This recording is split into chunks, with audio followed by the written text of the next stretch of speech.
Why does Sisyphus roll the rock up the mountain? Well, the answer to that question will certainly not be found in Ascension by Nicholas Binge. It's a book that I was awaiting anxiously. I thought this was going to be amazing. It's not. Not for me. I think many readers may find this book interesting. To me, there were too many holes in the plot, too many things that were wrong with it in order to keep my interest. I almost did not finish this book. I got through it only because it reads very quickly. It almost reminds me of maybe Dan Brown a little bit in that quick read, although it doesn't quite have all those hooks at the end of every single short chapter. So what is the book about? Well, an enormous mountain appears in the middle of the Pacific Ocean. It's about 40,000 feet estimated. Now keep in mind, Mount Everest is less than 30,000 feet.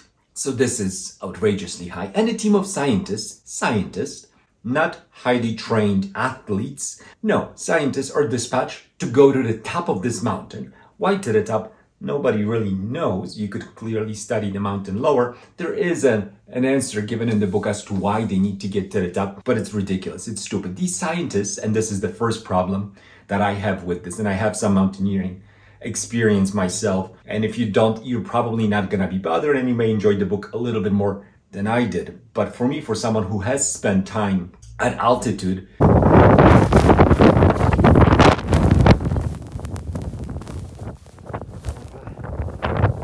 this was just ridiculous. So the team of scientists, admittedly in the book it says, I'm not the outdoorsy type, they're not trained in any way, are plopped at 15,000 feet.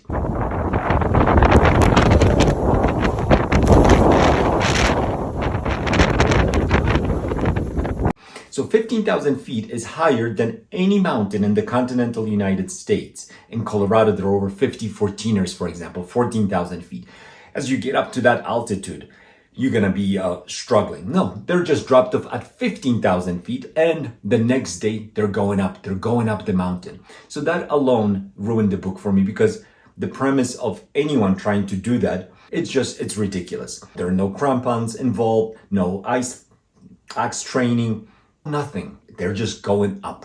So the fact that the author did not take the time to flash out high altitude mountaineering a little bit, learned a little, and I even checked in his acknowledgement whether he spoke to anyone in the mountaineering community about what it takes to climb.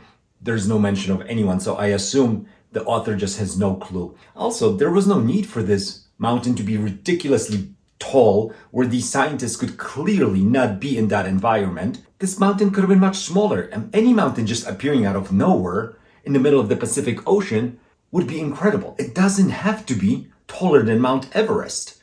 No, it makes no difference. And it would have been more believable if these people were going up a mountain, struggling up a mountain, but at an altitude that was more acceptable. Ridiculous things happen. There's a part when someone falls into a crack, and one of the only person who has any experience, who's leading them, just jumps into the abyss, catches that person in mid-flight, and then everybody pulls them. It's the most ridiculous thing you'll ever read. So that mountaineering rant aside, let's put that aside, because I understand if you have not a lot of experience in mountaineering, if you haven't read at least about it, Into Thin Air and books of that sort, this book is a slap in the face to anyone who has struggled up the mountain. Anyway, putting that aside, the main character, Harold, I think is his name. Harold, yes. I'm forgetting this book very quickly, by the way. I read it, finished it a few days ago, and I'm trying to put it out of my mind, but I felt like I need to make this video because it's a new release and it actually has good reviews. So I'm surprised by that, and I do encourage you to read it and make up your own mind. But to me, there were so many holes in the plot. So the Harold, the main protagonist here, is a scientist. He's a doctor at first, and then he's no longer a doctor. He is just this genius savant. I don't know who he's supposed to be, but totally not a believable character at all. Weird type of person also, because for no reason, he, at some point, severs all contact with his family, with his brother, with his whole family. In the meantime, he marries, has a child, adopted child. I don't want to go into anything more than that, not to get into any spoiler territory. But his family doesn't know about his life at all. So he is out of touch with his family. But as he is on this mountain, he is writing letters to his brother's daughter, to his niece, with whom, by all appearances, he's had very little contact ever. He is writing letters to her. So this whole book is in that format of letters. It clearly could have been just a journal entry, would have been no problem. But no, he's writing letters to someone who he is not in contact with. He's writing very personal things in it about his relationship with his wife. It just, the editing of this book, horrible. There are so many mistakes in this book. And here's the big one. Here's the one I should really start off with. At one point, this team of scientists is on the mountain. And, okay, I found it. It's on page 106. So a team of scientists is on the mountain and they're doing kind of a round table discussion about what they have found so far. This is maybe after a couple of days on the mountain. And the geologist, his name is Thomas, stands up to tell his ideas about what he thinks this mountain may be. And here he says this, listen to this. When mountains are formed, they are forced up by deep geographical forces over millennia. The top is ages older than the bottom. Ascending in many ways is less like moving upward through space than it is like moving backwards in time. Well, hello, that's just ridiculous. Clearly, the top of the mountain is the youngest part of the mountain, not the oldest. Is there anyone who was reading this, checking before they printed this out? This is ridiculous. That's just a gigantic mistake. Anyone could make a mistake. But I don't know how this got into the book, but it's crazy. Things like that really put me off about the reading experience.